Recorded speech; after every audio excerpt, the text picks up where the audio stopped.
Across the farming towns to big cities, ICE and DHS under Secretary Kristi Noem are ripping families apart and creating chaos. Daytime raids, middle of the night arrests, all while ignoring our civil liberties. Mothers taken from doorsteps, fathers with no criminal records disappeared on their way to work. Children left behind.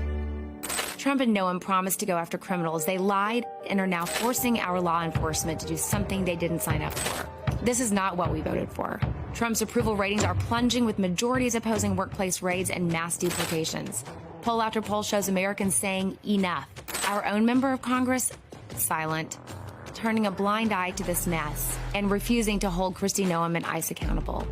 This moment defines us. Will you let our civil liberties erode, your neighbors disappear, or will you fight to protect our families' rights to stay together? Visit stopnoem.com to call your representative and demand they do their job. That is a new ad from the group Voto Latino, calling out Republican lawmakers over the Trump administration's approach to immigration enforcement. And the president and CEO of Voto Latino, Maria Teresa Kumar, joins us now. Maria, it's always good to see you.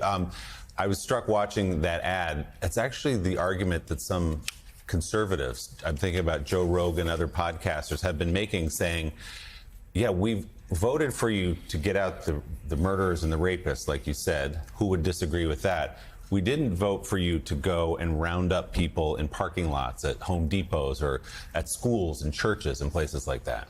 Well, and that's exactly right. So this ad is part of a conversation that we've been having now with Congress, to the best of our ability now, since what happened with Senator Padilla back in June. Right after that, what we did is we basically identified 75 organizations, civil rights organizations, nonpartisan, and we're demanding an oversight hearing from Congress to do their job. So this ad launches now. We're saying, Congress, you are abdicating your responsibility. So now we have identified 13 members of Congress who have highly independent voters saying this crosses a line. Joe Rogan is not the only one that is sounding the alarm, but it's because nobody wants militarization of our urban and rural areas under the guise of enforcement. We know that the Trump administration has secured the border. Good for him. He's done what he set out to do, but this is an extreme. One of the things that we're learning now as people prepare to go back to school, there's a crisis right now in mental health among 3, 4, 5-year-olds because they're afraid that when they come back, their parent won't be home. That's an unnecessary crisis. That's a self-inflicting crisis. And you talk about the parents and the children as they prepare for school. Then there's the American kid that both their parents are here, are U.S. citizens, saying, wait a second, but my friend now is under duress. What does that mean? What kind of communities are we creating? So this is an opportunity for us to have a frank conversation saying, we believe that people should follow the rule of law, but you're going to such an extreme that you are terrorizing our communities unnecessarily.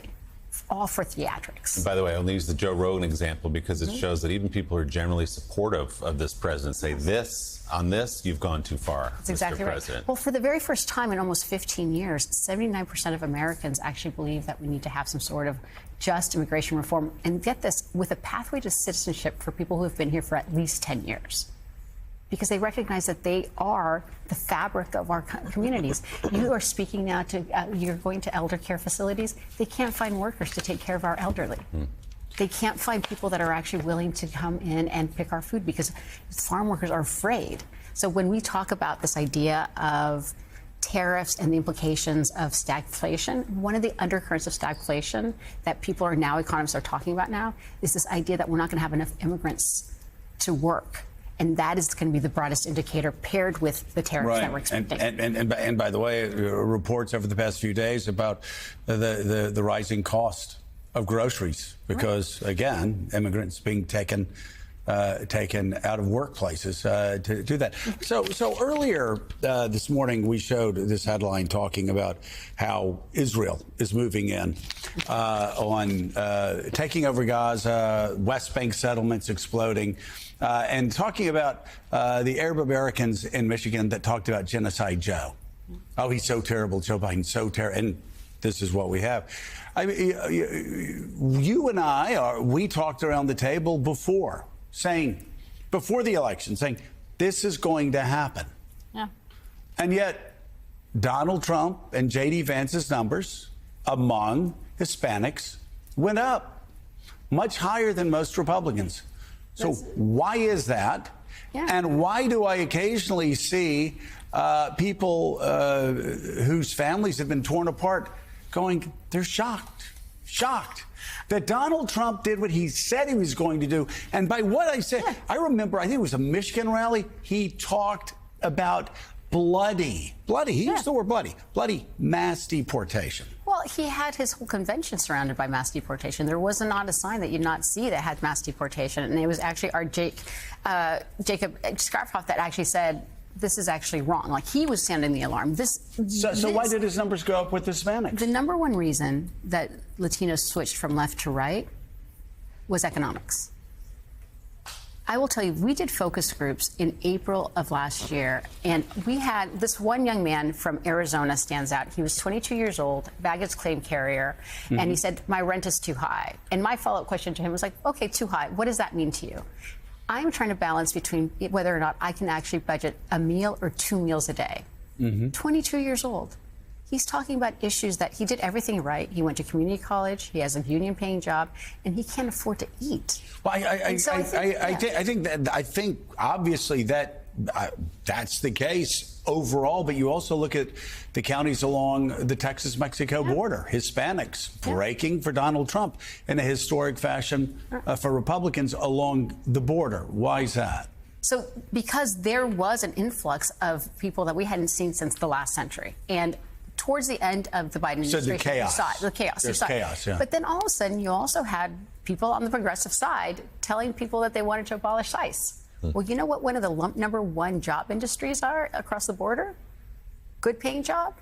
It's the gas and oil and ICE. And when you go now to the southern border and you talk to these communities, they don't believe that this is what they voted for, that he is stepping way too far. And when you look at Kristi Noem and the fact that she has witnessed ICE agents handcuff a pregnant U.S. citizen and ICE her away and not stop that, this is going to say, the people are saying she is actually over her skis. She is not doing her job. She does not have oversight. When you're hearing story after story of U.S. citizens being detained, of U.S. children being sent back to a country that they do not know by accident, those are not accidents. That's by design. When you hear and you've witnessed what's happening in Alligator Alcatraz, this idea that they want to frighten people so badly with giving them food that is basically spoiled with feces and worms, that is not what we signed up for. And right now in the United States, the DHS,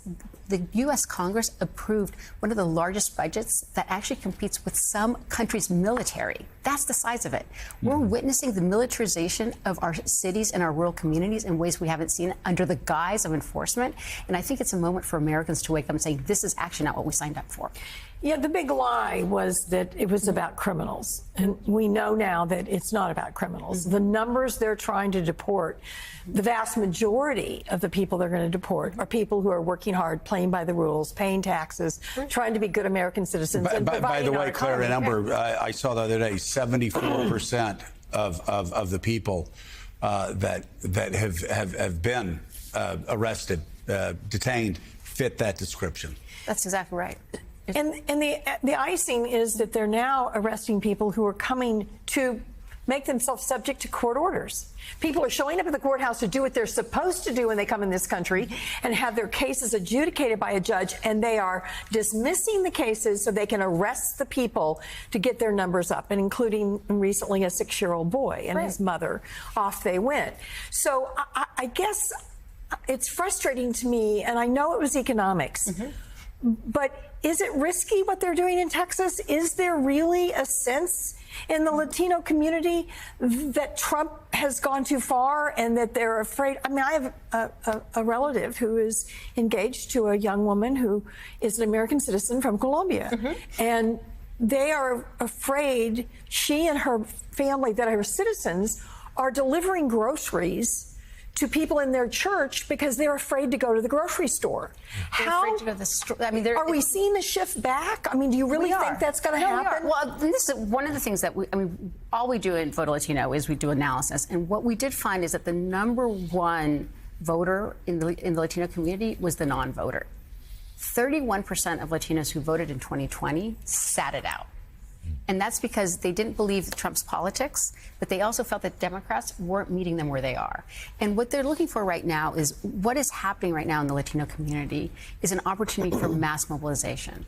I started my work at Voto Latino because I grew up in California under Proposition 187, which basically was Pete Wilson saying the problem in California is the immigrant that lives next door.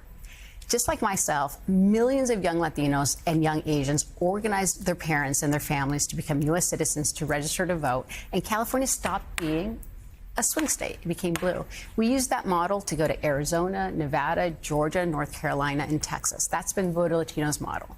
And we've been able to mobilize folks at massive opportunities to actually say, look, stand up for who you are and that we're Americans. This campaign of Stop Nome does just that. We identify 13 congressional vulnerable Republicans with a large community of both Latino but independent voters and say, now's the time for you to demand that your congresswoman gets to work and to safeguard our civil liberties, because yes, they start with Latinos and people that look undocumented, for whatever that means, but that's not where they want to end. They want to end with any person that basically tries to obstruct and speak truthfully to what's happening to our government. Joe, that's what you've been talking about all morning, is how far-reaching this administration is, because they have no intention of actually having balance and oversight. That's unacceptable. We should all be angry, but we should also be using our opportunity to mobilize and talk to our neighbors. Well, and I'm so glad you're talking to Congress. I saw one of these things that made me want to jump out of my skin. The bottom one was Nome blocking congressional oversight of ICE facilities. Again, I don't want to keep talking about, quote, the way it was. But I will tell you, if somebody told me I couldn't go into an ICE facility, I would be in the ICE facility by night. And if I weren't in the ICE facility by night, I'd make their life so difficult with another group of Republicans and Democrats that would get in the ICE facility. People have to start fighting. They pay. Yes. They pay for the ICE facilities. They pay. Congress pays for the salaries. They pay for the equipment. They pay for the fuel. They pay for the cars. They pay for everything. Congress pays for everything, and yet they're just sitting back, going, "Oh well, they said we can't go through that." No, you don't. You can't do that. They've got the checkbook. It's kind of like when kids, they say, "Hey, I need money for this." No, you don't. No, you don't. I've got the checkbook. No, trust me, you don't need money for that. And you're not going to get it. I mean, Congress needs to flex its muscles. And ask yourself why DHS doesn't want oversight of those facilities. President of Voto Latino, Maria Teresa Kumar, great conversation. Thanks for being here this morning. Thank you.